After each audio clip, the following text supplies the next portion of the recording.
Hello, and thank you for joining us today for this Cato Institute virtual event on America's approach to nuclear deterrence with Russia and China. My name is Eric Gomez, the Director of Defense Policy Studies here at Cato, and I'll be the moderator for today's event. US-Russia and US-China relations both appear to be heading for a cliff quickly. The COVID-19 pandemic is prompting more aggressive rhetoric and calls of punishing Beijing from the United States.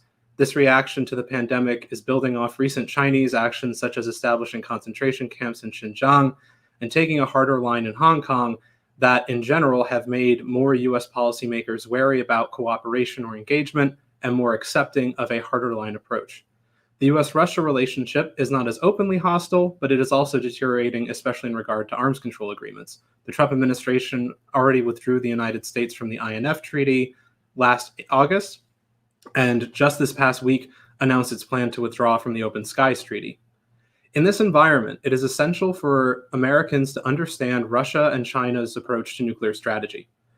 Armed conflict, including nuclear conflict between great powers, is still a very remote possibility in absolute terms, but US policy can change this. A solid US deterrence approach that has a good understanding of Moscow and Beijing strategies will help keep the peace even if general relations break down, but a poorly crafted approach to great power nuclear deterrence could make conflict more likely. Furthermore, the economic impact of COVID-19 could place very serious budget stress on America's nuclear modernization plan, which is expected to cost some $1 trillion over the next 30 years. If there is less money available for nuclear modernization, we need to have a clear picture of which systems are truly essential and which are superfluous for dealing with Russia and China. It has been 2 years since the Trump administration released its 2018 nuclear posture review. This document prominently features Russia and China as major threats and crafts numerous policies to respond to them. Now that the administration has had its chance to place its stamp on America's nuclear policies, it is time to assess their effectiveness before committing more and potentially scarcer resources to nuclear modernization. Has the United States accurately diagnosed the most important nuclear problems posed by other great powers? Is Washington designing the right solutions to these problems? And perhaps most importantly, what are the risks of misdiagnoses or bad policy solutions? I'm delighted to be joined today by 3 distinguished guests to help provide answers to these important questions. Amy Wolf is a specialist on nuclear weapons policy at the Congressional Research Service, and she will kick off our discussion today by walking us through what the NPR says about America's approach to Russia and China. Then, Michael Kaufman, director of the Russia program at CNA, and Fiona Cunningham, an assistant professor and expert on China's nuclear strategy at George Washington University, will each dive deeper into Russian and Chinese thinking, respectively. Each of our speakers is going to present for no more than 10 minutes, which will leave us roughly 30 minutes for questions and answer. Please submit your questions using the Slido tool on this website or on social media by using the hashtag CatoFP. Amy, the floor is yours. Thank you, Eric. Thank you for having me here today. Thank you to Cato for inviting me to present here. Eric posed 3 very important questions, and I am not in a position to answer them, but I'm going to try and walk you through the concepts that were laid out in the 2018 Nuclear Posture Review that set the groundwork for how the United States is currently defining the problem and therefore pursuing new nuclear capabilities to solve the problem. The United States is defining the problem correctly. Whether we are looking at Russia and China in the appropriate manner, that I'll leave to Michael and Fiona, and I'll make that point a few times as I walk through here, that's up to them. I'm just going to tell you how this administration has interpreted where we are in the nuclear environment with Russia and China. I'm going to address basically 3 issues. What does the Nuclear Posture Review say about what our threat environment is? What does it say about how we're going to address that threat environment? And third, which weapons systems are we seeking and why to address that threat environment? So first, and you've heard it many, many times, we are now in an era of great power competition. That's what the Nuclear Posture Review says our threat environment is. And this differs significantly from both the 2001 and 2010 Nuclear Posture Reviews. In 2001, the tagline was that Russia enemy and China and Russia have the potential to be challengers in the future, but we're not going to plan or size our nuclear forces as if Russia is just a smaller version of the Soviet Union. That's in the documentation from the Nuclear Posture Review. In 2010, the Obama administration pointed out that the threat environment was one that mixed cooperation and competition with both Russia and China, and that the international security environment had changed drastically since the end of the Cold War. It wasn't adversarial and risky as it was just competition married with cooperation. 2018, of course, said we have returned to great power competition. The NPR said that Russia and China have made it clear they seek to substantially revise the post-Cold War international order and norms of behavior. Russia's demonstrated its willingness to use force to alter the map of Europe. China's continued to undertake assertive military initiatives, and Russia and China are pursuing asymmetric ways and means to counter U.S. conventional capabilities, thereby increasing the risk of miscalculation and the potential for military confrontation. This concept of the risk of miscalculation carried over into, if that's the problem, our nuclear solution has to be one that addresses this risk of miscalculation. Not only do we need the forces and capabilities to deter a nuclear war or to deter attack on the United States and its allies by promising a secure second strike, but we needed to address this risk of miscalculation that either Russia or China could think that they could take steps and we wouldn't respond because we did not have appropriate nuclear weapons. So the first step in defining that response was through the concept of tailored deterrence. And you heard the phrase tailored deterrence in the 2001 Nuclear Posture Review, in part because you had some of the same authors, they used the same phrases, but it meant something different in 2001. There it meant tailoring our attack plans and the strategies that we would use when confronting a challenge by having it not be what they referred to as one size fits all, but what during the Cold War, we sized and structured our forces to meet the Soviet threat and everything else was a lesser included case. In 2001, they said we're not going to treat everything else as a lesser included case.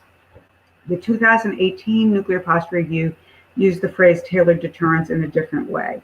It didn't just mean how we would plan to use nuclear weapons. It was referring to specifically the types of nuclear weapons that we would need to address the threats from Russia and China, plus Iran and North Korea, and that we would tailor our military capabilities, our forces themselves, not just our plans, to meet those threats.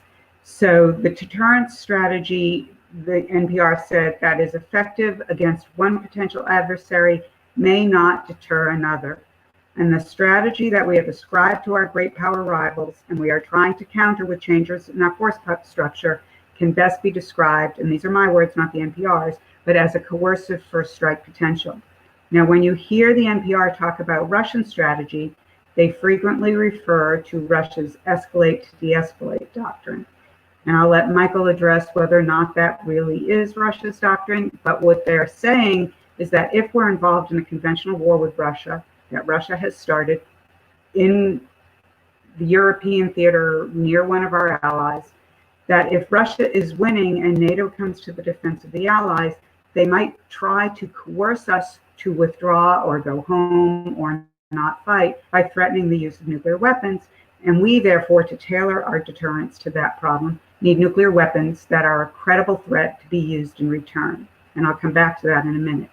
In the NPR, they focused on the Russian threat in that coercive manner as a part of the deciding what forces we need.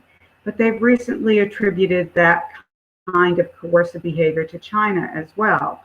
And just last week or 2 weeks ago, when they published it, the paper on the Chinese threat that we're dealing with, the nuclear portion of it says, as described in the Nuclear Posture Review, the administration is prioritizing and modernizing the nuclear triad, including the development of supplementary capabilities designed to deter Beijing from using its weapons of mass destruction or conducting strategic attacks.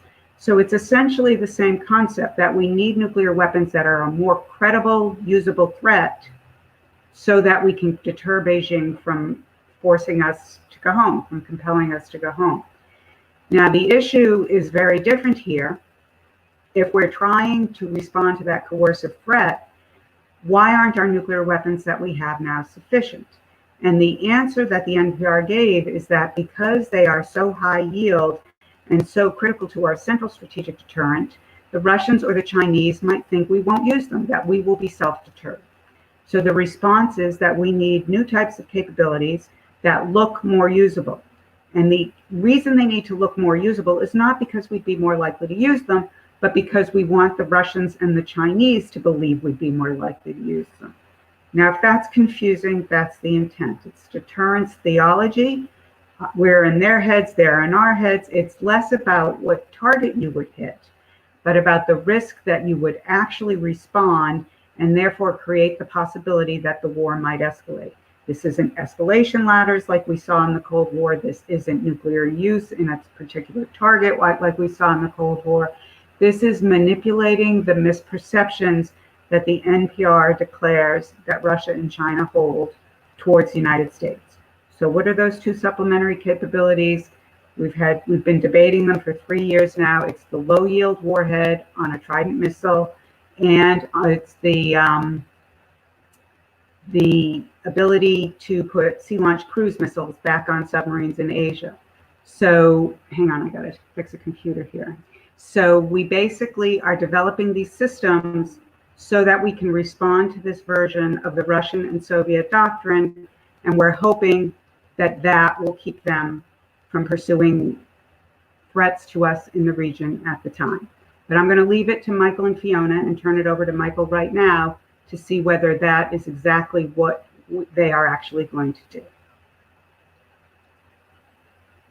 Okay, thanks for those wonderful remarks, Amy. Let me just kind of follow up and talk a little bit about how I see the NPR and some of the writing and our own writing in relation to what Russian nuclear strategy is, what we mean by Russian nuclear strategy, and particularly Russian escalation management strategy. So kind of some broad first framing remarks. I think that we are fundamentally two strategic cultures who think about the utility and role of nuclear weapons a bit differently, particularly in the post-Cold War period. Some of the current U.S. writing on Russian nuclear strategy somewhat reflects a shock of discovering these tremendous differences, which were always there, and some fundamentally different outlooks on what a great power war might look like between us today in the year 2020.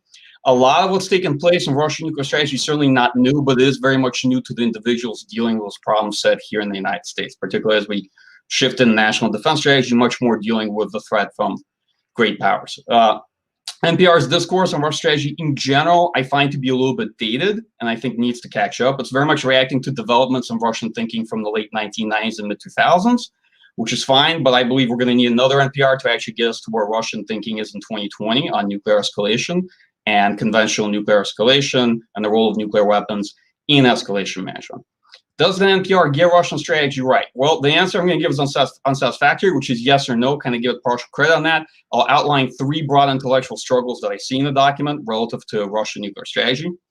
First, the U.S. would very much prefer to have a conventional only war with Russia and win, but that's clearly not in the cards because any war with a nuclear armed great powers is implicitly nuclear, and the stakes could easily rise to make it nuclear. But most importantly, nobody on the Russian side believes that a regional or large-scale war can be sustained as a conventional only enterprise when the conflict continues to escalate, right? And we realize the Russian doctrine and strategy expects nuclear weapons will be used in some way, shape, or form, and that always looms large over any crisis. This is not all a new reality. If anything, Russian thinking is an improvement and a refinement on Soviet thinking in the late Cold War period on the likelihood or prospects of managing escalation in a great power war. Second issue, briefly, is the belief that Russia will use nuclear weapons early on to coerce us and force capitulation. This is a misreading of Russian strategy, but with a very reasonable foundation given what Russian strategy actually is. I can see why we think that. Russian thinking does have a very strong nuclear component in escalation management strategies and a strong nuclear signaling component. Plus, you have to hedge, and you don't necessarily know that that's not, in fact, what Russia will choose to do in a real-life situation. And the third issue is the NPR often tends to kind of contradict itself logically by telling Russians that they have a dangerous theory for controlling nuclear escalation, and it definitely won't work. And we need to get ourselves some of that too, because we have a gap that we need to bridge with new capabilities to allow for gradual escalation options and flexibility, which always sounds exactly like the kind of force structure that Russia has already developed, which we are frequently complaining about. That's why I often joke Dr. Strangelove, one of my favorite films, is not a satire, but often feels like a documentary when you get into real nuclear policy debate. And last, a point they'll pick up that Amy was making, that the U.S. policy community does fear of being self-deterred due to lack of flexibility in force options, right? And these fears are very legitimate from my point of view. However, they are not tied to any Russian deterrence calculation. There is no Russian writing about advantages in asymmetry of yields or the desire or the ability to exploit an existing capability gap. This is simply not the basis of Russian thinking on nuclear strategy or escalation management. That's just the reality of it. The yield asymmetry doesn't matter. This is a thing that U.S. policy people and planners are very much concerned with, but it's mostly a psychological self-deterrence issue for the United States. Let me turn to Russian escalation management strategy. I would very much like to plug two reports CNA recently put out specifically on the subject. They covered, I think, fairly comprehensively. If you like what I have here to say today, please have a look. If you don't like what I have to say, you should definitely have a look, because maybe an in-depth a readout of what it is and how the Russians got there might change your mind. Let me focus on Russian problem statement, which is first fundamentally the problem Russians are trying to solve in developing an escalation management strategy is the fact that U.S. conventional weapons are strategic in nature. Long-range standoff weapons, when used en masse, can inflict unacceptable damage on Russia with conventional weapons. Russian general-purpose forces can't deter this, and defense is cost prohibitive, right? It's just unrealistic. And so Russian military was always seeking strategic conventional options and non-strategic nuclear options to manage escalation, to be able to deter this kind of strategic conventional attack, to be able to generate operational pauses, and as always, also for warfighting purposes, right? For both conventional and nuclear warfighting. Looking at Russian nuclear strategy today. So nothing's really changed on the strategic nuclear forces end, and when it comes to strategic nuclear deterrence between these arsenals, okay? On the question of non-strategic nuclear weapons, in the Russian military and Russian military strategy, these very much, these very much retain a nuclear warfighting role, which was never abandoned. It has always been viewed by the Russian military as a cheap asymmetric offset to U.S. conventional advantages, very much akin to the flexible response strategy the U.S. had in the 1960s. They need it, we fundamentally don't. And U.S. language on theater nuclear warfare reflects a normative policy consensus the U.S. policy people kind of had with themselves, believing that everyone should abandon nuclear warfighting, an escalation option. But this agreement was never actually made with anyone else. So Russian views on these aren't new, and they haven't changed. What does the Russian military writing mean by the term de-escalation? What is Russian escalation management strategy? First, prevent further escalation, which is fundamentally about escalation management. Ideally, this can terminate a conflict on favorable terms, but it's not about forcing capitulation necessarily or just a war termination strategy. The Russian goal in this thinking is to deter a period of threat from escalating into war, to effect interwar deterrence between different sizes or scopes of war, such as local war, regional war, and large-scale war, and potentially just to maintain the conflict going in its current scope and size. That is, if it's a local war, to keep it to a local war and prevent it from escalating to a larger conflict, right? Also to deter other powers from joining the conflict, and to be able to create an operational pause in an ongoing war that will create room for negotiations. The Russian thinking escalation management is entirely cost-based. That is, inflict costs higher than the gains or the benefits the adversary seeks. It breaks down two components. One, deterrence to intimidation and fear inducement during a period of military threat or confrontation, sometimes like where we're going through today, day to day. This is about demonstrative actions, deployments, threats to inflict damage to vitally important objects with conventional weapons, single use of precision strikes, even at the outer edges of it. We see this day to day in Russian military signaling actions, and it's meant to deter the United States. We see it as nuclear saber rattling. They see it as part of a structured system of deterrence to intimidation. Part two, deterrence to limited use of force, right? Calibrated application of pain. This is the grouped use of precision conventional strike against the adversary's territory and direct threat to use nuclear weapons, sometimes even escalating to mass use of precision conventional strike, demonstrative use of nuclear weapons, and singular groups use of non-strategic nuclear weapons. It is not mechanistic, it is context-based, it is a flexible strategy for escalation management, though the general order of preference in Russian military writing and thought is on first intimidation, then use of conventional weapons to the extent possible, nuclear demonstration, and of course, lastly, nuclear employment. And naturally, for demonstration purposes, are on a third target rather than the adversary itself. Core ideas underwriting Russian thinking: tailoring deterrent damage to the target, dosing of damage, achieving psychological effects against leadership or the population, material and psychological damage combined. Targets are picked as critical economic and military infrastructure, leveraging psychological impact of potential nuclear escalation, to make singular group conventional strike coercive, right? The key point at the end of the day of what we know about Russian military strategy and doctrine is that, look, nuclear use is a political decision.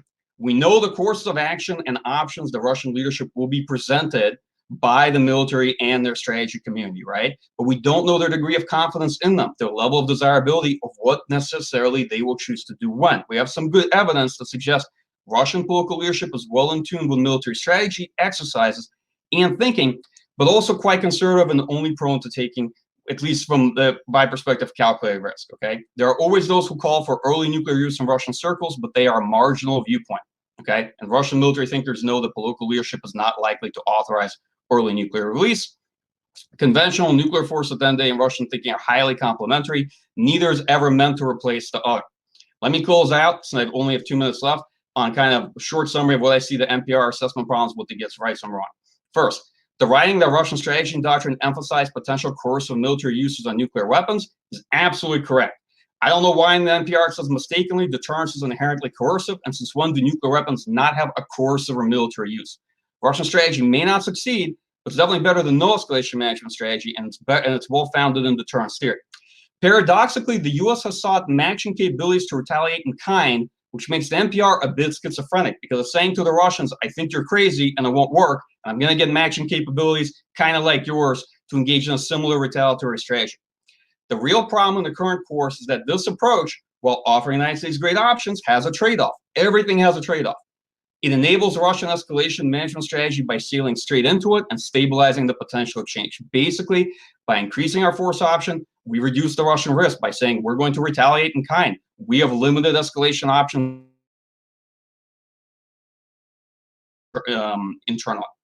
I'm not seeing anything the U.S. is buying that poses insurmountable challenges to Russia, as the NPR suggests, or really in any way complicates Russian thinking. If anything, the thing that does that in missile defense, but it's not talked about in the NPR.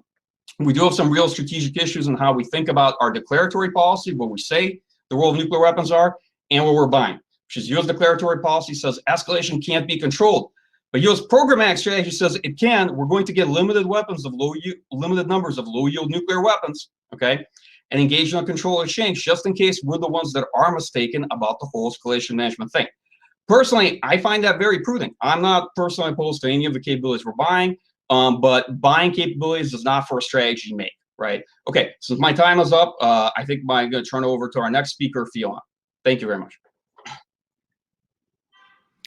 Okay, well, it's a real pleasure to follow Michael and Amy, and I also want to thank Eric and thank Cato for bringing together this expert panel online. I really appreciate it.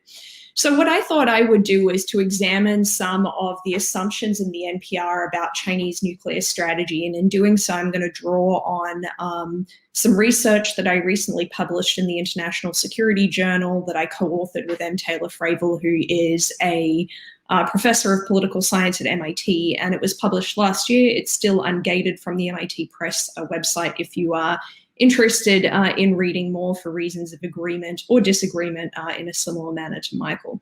And we were researching Chinese views of nuclear escalation actually at roughly the same time the NPR was being formulated in late 2016 and early 2017.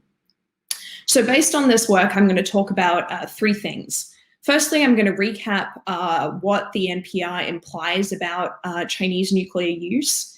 Then I'm going to look at how those scenarios square with what our research showed about Chinese nuclear strategy, and then highlight the challenge of tailored deterrence to the United States and its relationship with China, which I think is key to minimizing nuclear dangers. So starting with what the NPR says about Chinese use, I'm going to quote from it directly. It says that our tailored strategy for China is designed to prevent Beijing from mistakenly concluding that it could secure an advantage through the limited use of its theater nuclear capabilities, or that any use of nuclear weapons, however limited, is acceptable. So it basically implies that China believes it could secure advantages through the limited use of nuclear weapons. So what might limited Chinese use look like? Well, I'm going to outline sort of 4 scenarios. The first is that it could involve limited retaliation for limited US first use of nuclear weapons. The second is that it could involve China using nuclear weapons after a US conventional strike had damaged some part of China's nuclear arsenal, a concern that a number of US analysts have raised about US conventional warfighting concepts in the Indo-Pacific. The third is that it could involve China using nuclear weapons first for a coercive or a military advantage in an otherwise conventional military conflict. So this is a kind of Chinese escalate to de-escalate strategy, if you like. And finally, it could involve China using its nuclear weapons to signal rather than actually destroying a target. So China could send its mobile missiles out on patrol, it could conduct missile launch exercises, test launches, etc. And there's a concern that this signaling could have a chilling effect on US leaders or allies in a future conflict. Note, though, that two of these scenarios, the first two, retaliation for US limited use or conventional attacks on China's nuclear arsenal, these both depend very much on US actions that would put China in a position where nuclear use is more likely. And these are situations the US could arguably avoid in ways that could make scenarios less likely rather than in ways that it might build its nuclear forces. So how then do these possibilities square with what we know about Chinese nuclear strategy, or certainly what we know in the open source community based on some of the research that we've done? So let's start with the Chinese escalate to de-escalate possibility. Taylor Fravel and I, in our research that we published last year, found little evidence to support this possibility. Specifically, we didn't find evidence of the kinds of beliefs, operational doctrine, or force structure that would be optimal for the first use of nuclear weapons in this manner.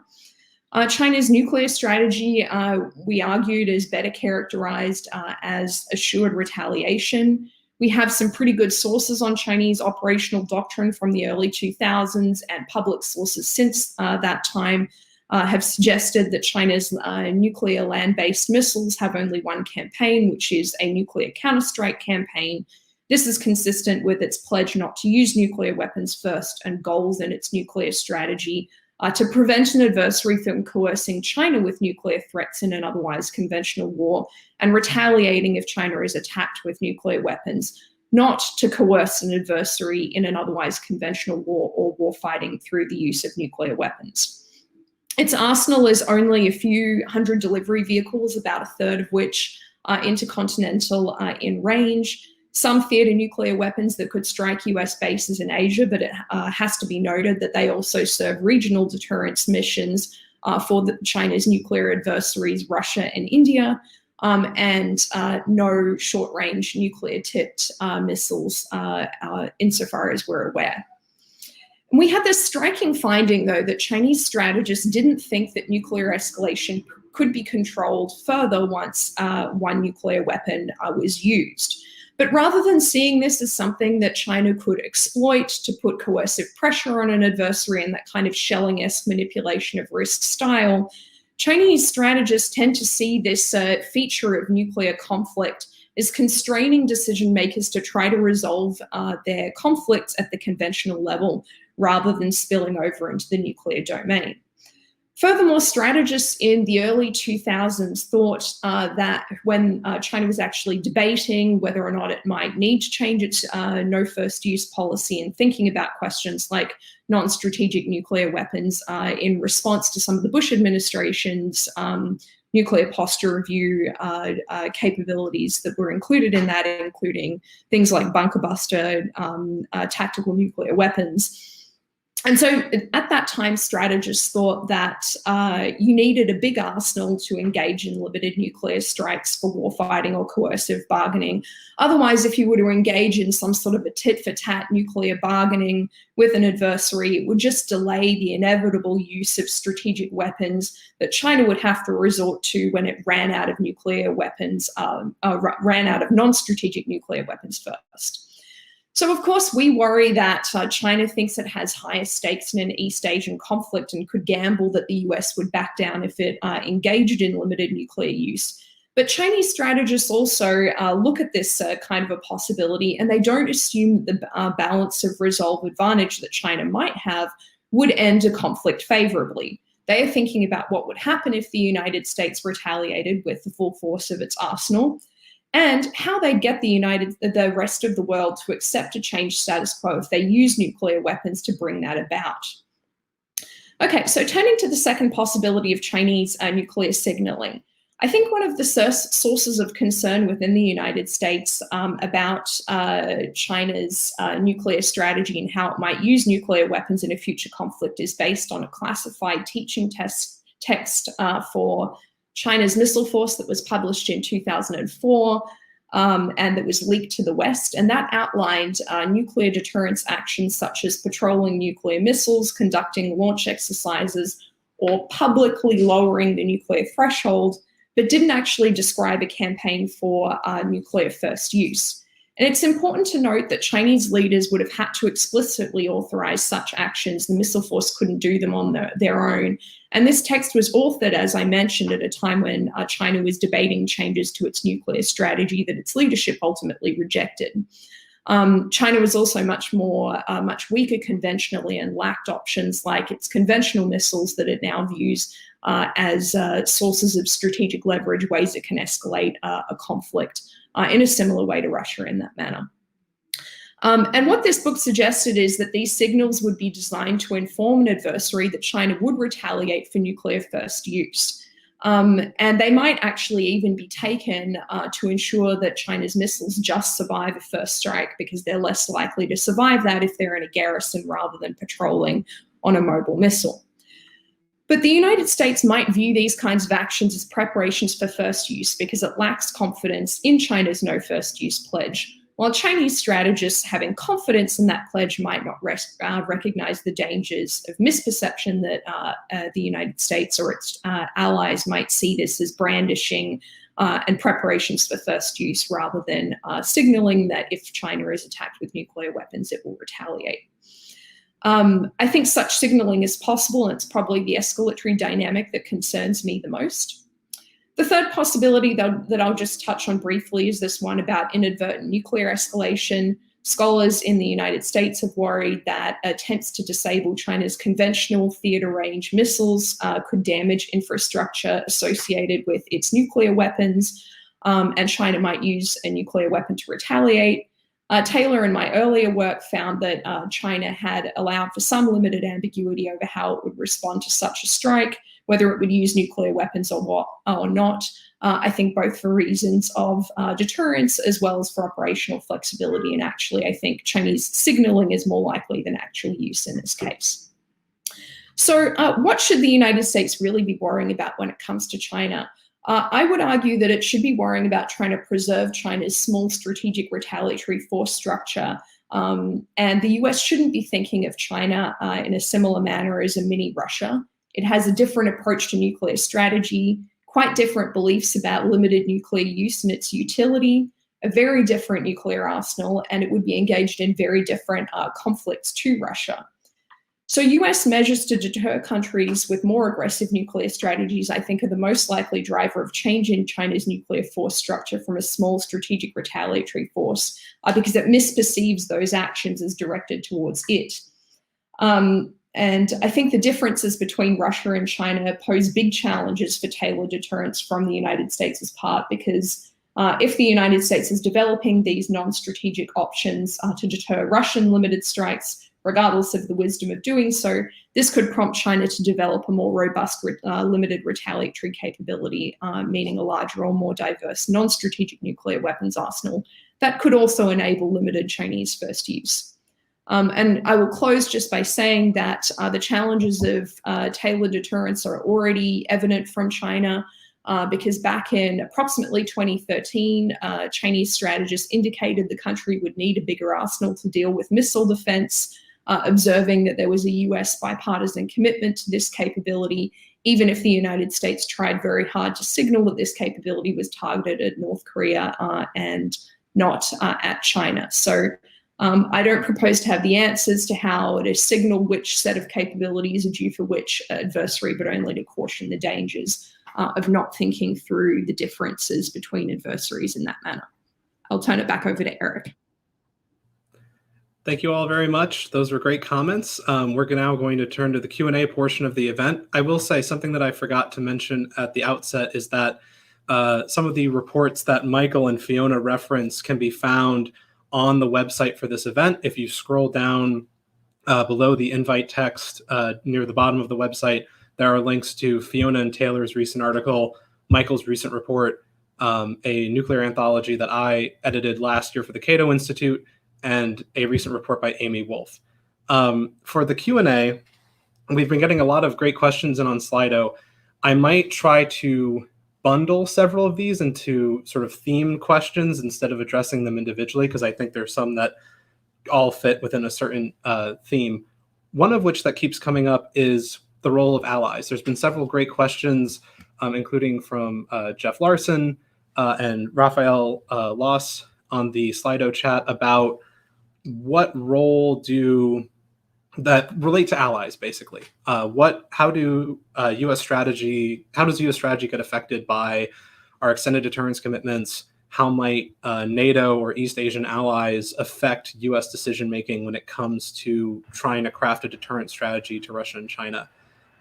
For Michael and Fiona, if you could each speak to this for a little bit of time, each of you, what sort of role do we see allies playing in influencing U.S. nuclear strategy, and how does that affect our approach to Russia and China? And I guess, Fiona, if you wanted to go first, followed by Michael. Okay, so I've spent most of my time studying Chinese nuclear strategy rather than the formulation of US nuclear strategy. So I'll only just state briefly that I think the big issue that comes up with extended deterrence commitments is, well, there are two really. One is that most US-China contingencies do involve allies and partners, some of whom are treaty allies and some of whom are partners like Taiwan, who have active disputes with the People's Republic that could draw the United States into a conflict with China.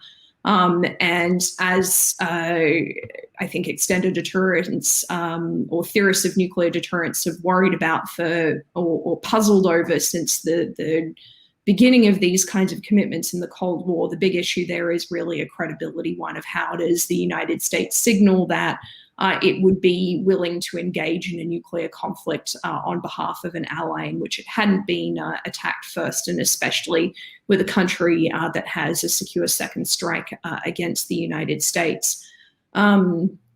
So I think these factors go into US nuclear strategy. Others are probably better qualified than I am to speak about how precisely that factors into the nuclear posture review type of process.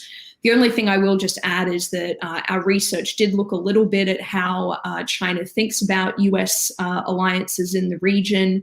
And it was clear from our discussions with Chinese experts, they recognized the United States had this alliance dilemma that on the one hand, it wouldn't want to be involved in a nuclear confrontation with China, particularly over some of the lower stakes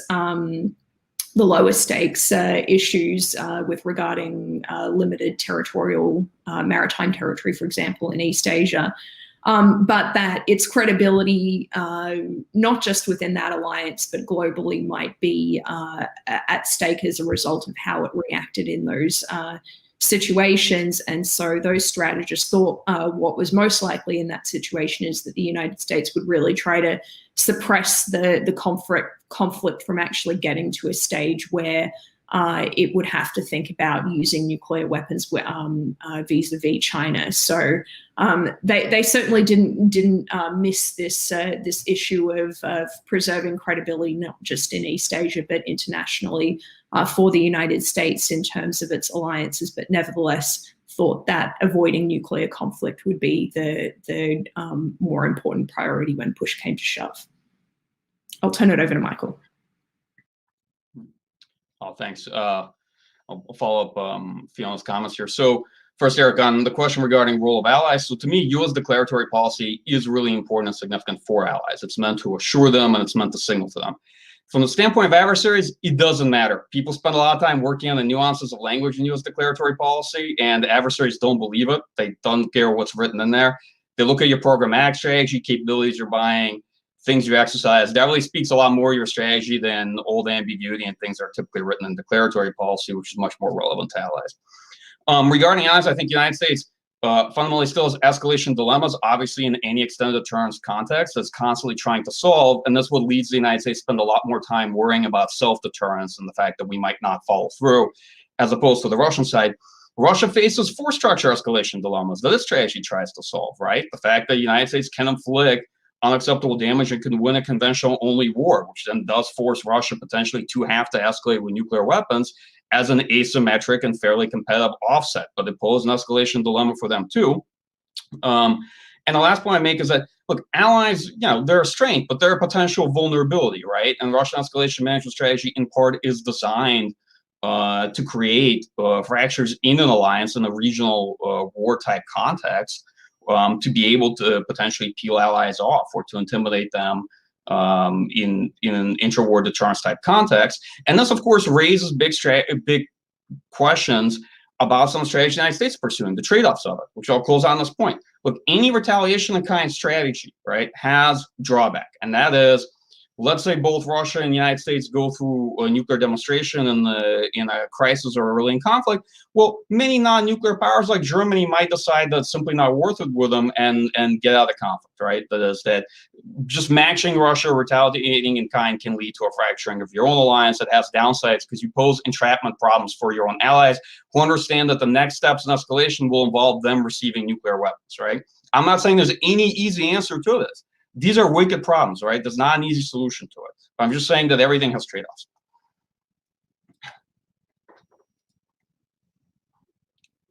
Oh, sorry. I'll turn it back over to you. I apologize. I believe Amy wanted to add something. Oh, unfortunately, Amy, you are currently muted. Sorry.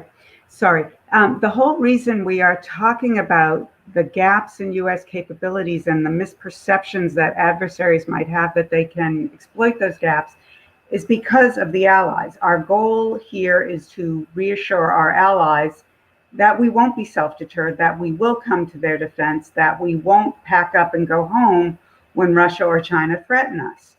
So this has been a problem throughout the nuclear age, and it was addressed in both the 2001 and the 2010 nuclear posture review by trying to fill those gaps in our deterrent capabilities with things other than nuclear weapons, mostly missile defense, precision conventional weapons. The 2010 nuclear posture review referred to this as regional deterrence architectures, that if there is a gap between what we can do at the conventional level and what we can do to reassure our allies that we have their back in a nuclear war, we would fill it with conventional weapons. What this NPR has done is filled it with a nuclear capability. And it's interesting because NATO has also filled it with conventional capabilities through the European Deterrence Initiative in an effort to deter the war that would lead us to the circumstance where we are defending our allies and Russia tries to force us to go home. So the whole point prior to this NPR was to fill out the full scope of US capabilities. And what's interesting is while the nuclear posture review focuses on this piece of gap at the nuclear level, it is totally silent on the conventional gaps that might get us here. And to that point, in the last 2 years, funding for the European Deterrence Initiative has been rated to build something that's a higher priority of the president. So you have to wonder how serious the allies' concerns are here if our only answer is with nuclear weapons. But that's what this NPR seems to be pointing to. Thank you very much, Amy. Another group of questions that several folks have answered, or that several folks have asked on the Slido chat, relate to the issue of arms control. And I know that this presentation is primarily about nuclear deterrence strategies. However, arms control is a component of that nuclear relationship and goes into nuclear deterrence. There seems to be a lot of interest on the trilateral question, how to get Russia and China involved in an arms control treaty with the United States. And I know that is a huge, huge topic. However, I think that it's worth exploring, and Michael, if you wanted to start, what sorts of things, if the administration was serious about getting China and Russia into a trilateral agreement, what types of things would the U.S. have to consider on the Russian side? And then Fiona, if you could answer what kind of things we'd have to consider from the Chinese perspective, given how different Russia and China are when it comes to nuclear strategy. Okay, thanks, Eric. I'm happy to briefly take that on. So first, on trilateral arms control, I'm a big pessimist, and I think people generally talk about it when they just don't want to have more arms control. The Russians raised the prospect of bringing China in when they basically wanted to find a soft way to say no to the Obama administration on further nuclear reductions. They were never really that serious about it. And I think that in many respects, that's what's taking place today. I don't think there's any strong expectation that you're going to get China, Russia, and the United States on board, nor do I feel they need to. I think Russia and the United States have maybe 92+% of the world's nuclear weapons, and China adds some percentage to that, but that can be a separate agreement. To be future arms control, it has some basic fundamental problems and things we have to address. We have to first accept that strategic arms control, like New START Treaty, to me is very important. But for many decades now, both Russia and the United States have engaged in arms control that satisfies all these legacy issues, but simply does not answer some of the long-running now questions both countries have for their own national security. On the Russian side, it has to do with U.S. offensive conventional arsenal, which the Russian military sees as strategic. And a lot of Russian strategy is geared towards countering it, deterring, and finding a competitive strategy to dealing with it, right? And so it's looking much more towards conventional, limiting U.S. conventional weapons. On the U.S. side, it's Russia's non-strategic nuclear arsenal, right? Theater nuclear weapons, which may in time in this decade exceed Russia's deployed strategic nuclear arsenal, which is not governed by any arms control. But, you know, that's an essential part of Russian nuclear warfighting strategy. And the United States is not, neither side has been interested, demonstrably interested, in compromising or giving up anything to get the things that it wants. And that's been really the challenge for the future of arms control, assuming we're actually going to have any arms control in reality after next year. And so these are, to me, are the issues that have to be addressed. And both sides raise them in arms control negotiations, and neither side is really seriously interested in addressing the security concerns of the other. And last but not least, I'll say, I see no future for further nuclear reductions. They don't make any sense. With qualitative improvements in nuclear weapons and targeting and investments in missile defense, I just don't see what's in it for either side. Certainly not for the Russian side. I'll kind of leave it at that. I'm afraid it's maybe a somewhat pessimistic note on the future of arms control, but I don't see. I think an optimistic note is that New START gets extended and somehow we continue with strategic nuclear arms control that we have inherited.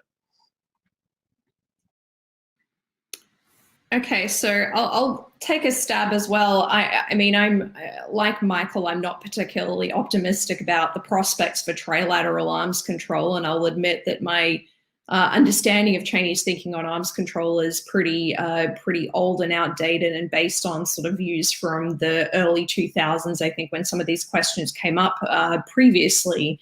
But I think at that stage, Chinese strategists were reluctant to lock in any perceived disadvantage to their retaliatory nuclear capabilities.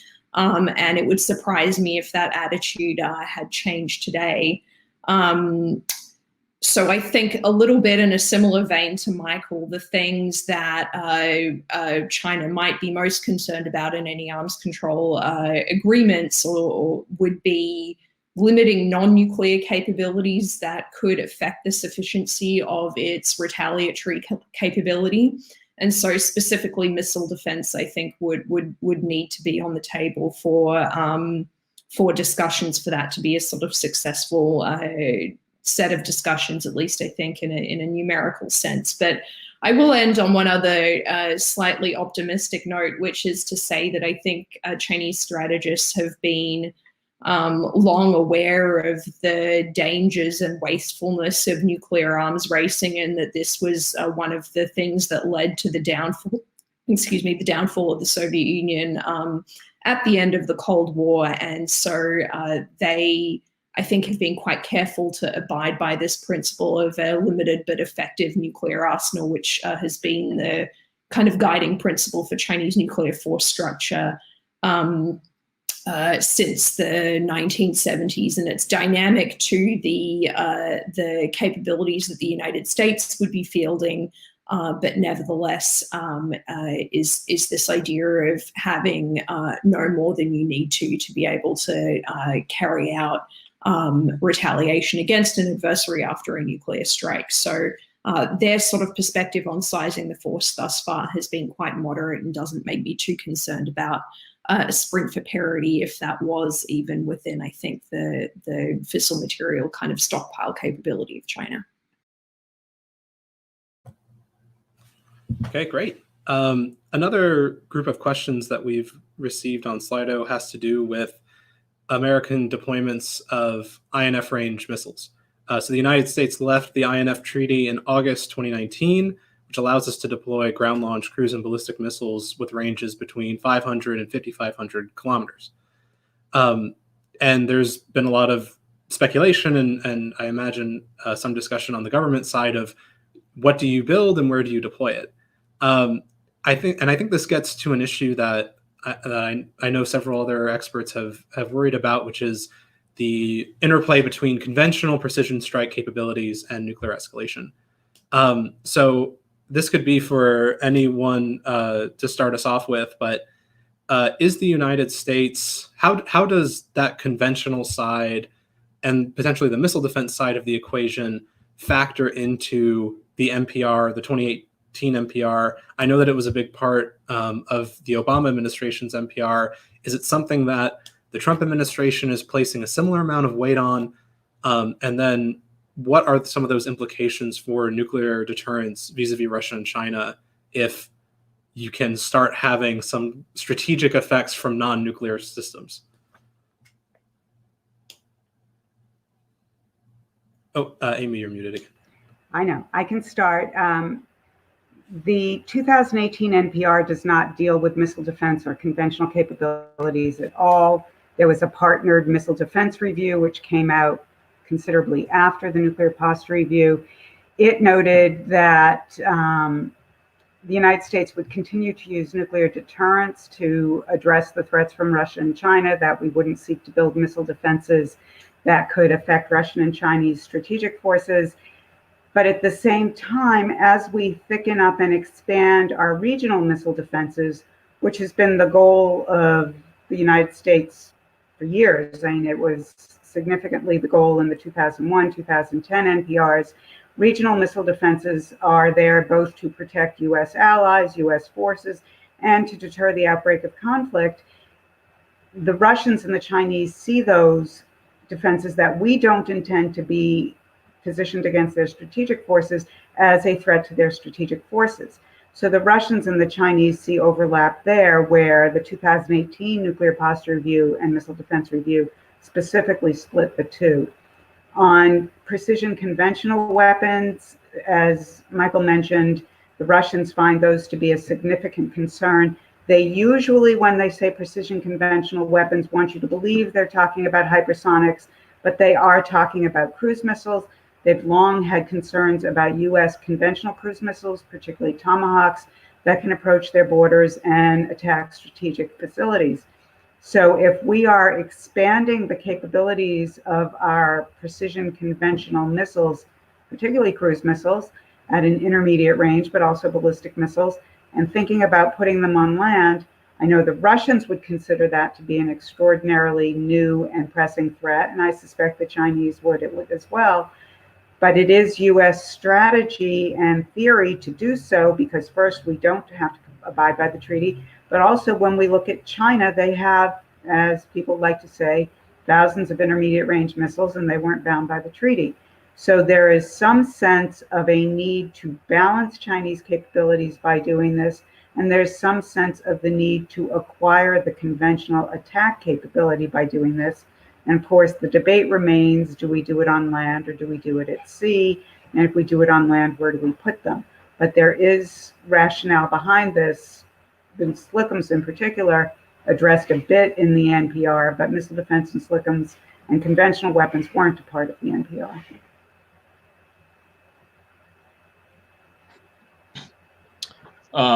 If I can very briefly follow on Amy's wonderful comments regarding this issue first. So I think the United States is developing clear land-based capabilities, which would have been within INF range, but we don't really need them. We can do a lot with air-based and sea-based weapons. It's really an option play for us. Might be much more relevant in the Asia-Pacific region. Russia is the country that needed to get INF to meet its own force requirements. And it was always viewed from Russian perspective as a highly unfavorable treaty that was signed at the end of the Cold War. in part for political reasons. Currently, Russia's engaged in a no-host campaign in Europe, basically trying to convince Europeans not to host U.S. Theater range capabilities, but I don't think it's going to make too much difference. 3 brief points on this. One, regional hypersonic weapons, I think, will make crisis stability really interesting, because hypersonic weapons make the real difference at the operational level of war, and particularly in the sort of non-strategic range. So when both sides eventually deploy theater range hypersonic weapons with very, very difficult to intercept, no-nose or low-nose flight time, so that's going to create a lot of challenges. To me, only future real for regional arms control is actually more in this department, which is not talking about arms control, but actually about limitations. Things that hit deployed capabilities that are both conventional and nuclear at the same time, where both sides might choose to agree to limit to mutual restraint in deployment after some period of time. And the last point is that U.S. ballistic missile defense in theater is the thing that poses a real challenge to Russian escalation management strategy. That is, if you intend to employ singular group strikes, very limited use of conventional weapons, very limited use of nuclear weapons, then theater missile defense creates real challenges of how you calculate that, how you calibrate that. The unintended effect of missile defense is that it leads Russia to, of course, invest in a hedge strategy in fairly pricey for them, but still rather cheap capabilities that are basically the novel and new nuclear capabilities to basically hedge against an uncertain future that the United States has a breakthrough in missile defense. So when you look at the Poseidon nuclear power torpedo or avant-garde hypersonic cruise glide strategic weapon, these are essentially responses to U.S. missile defense programs and missile defense research, and they were all launched many, many years ago. It just happens that Russia built these weapons well ahead of when the United States was able to make missile defense viable, if it's ever really going to be viable at the strategic level. Okay, thank you.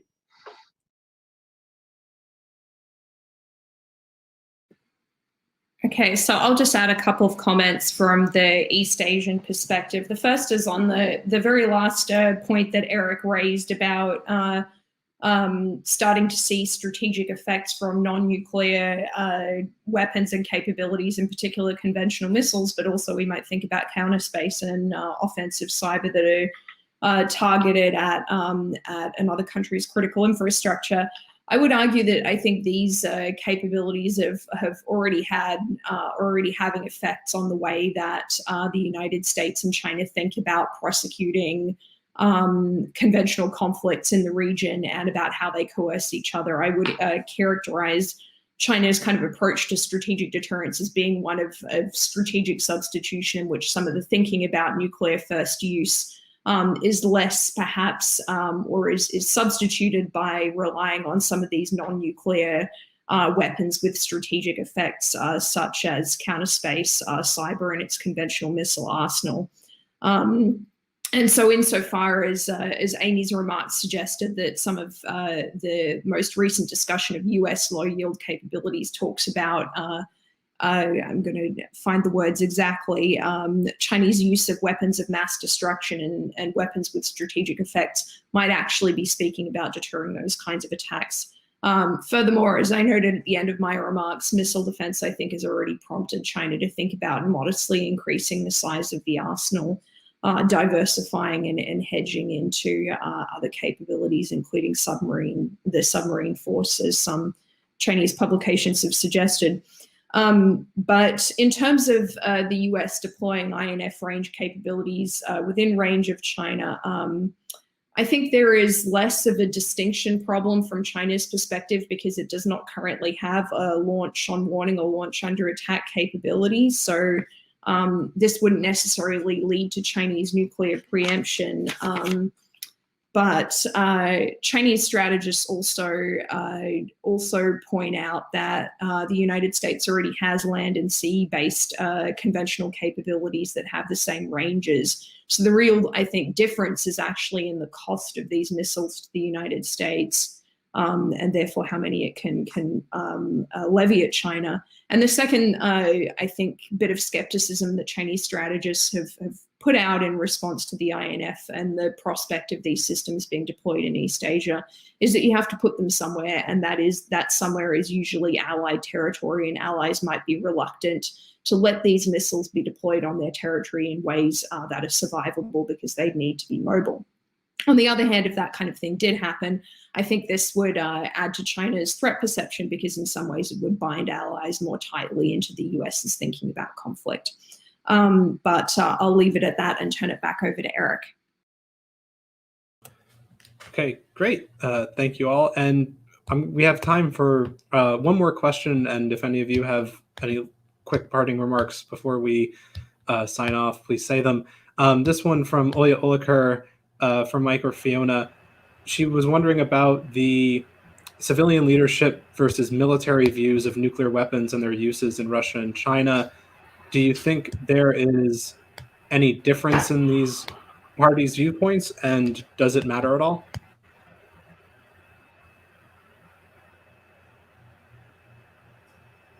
Okay, I will take a stab first, which is just to say that historically aspects of the Chinese missile force have not had a particularly strong influence over the formulation of nuclear strategy. So what the civilians think is, and what the civilian kind of nuclear strategists group thinks about nuclear strategy, I think is probably more important. But the influence of the People's Liberation Army and the missile force in particular on the formulation of nuclear strategy has, I think, been increasing in recent years.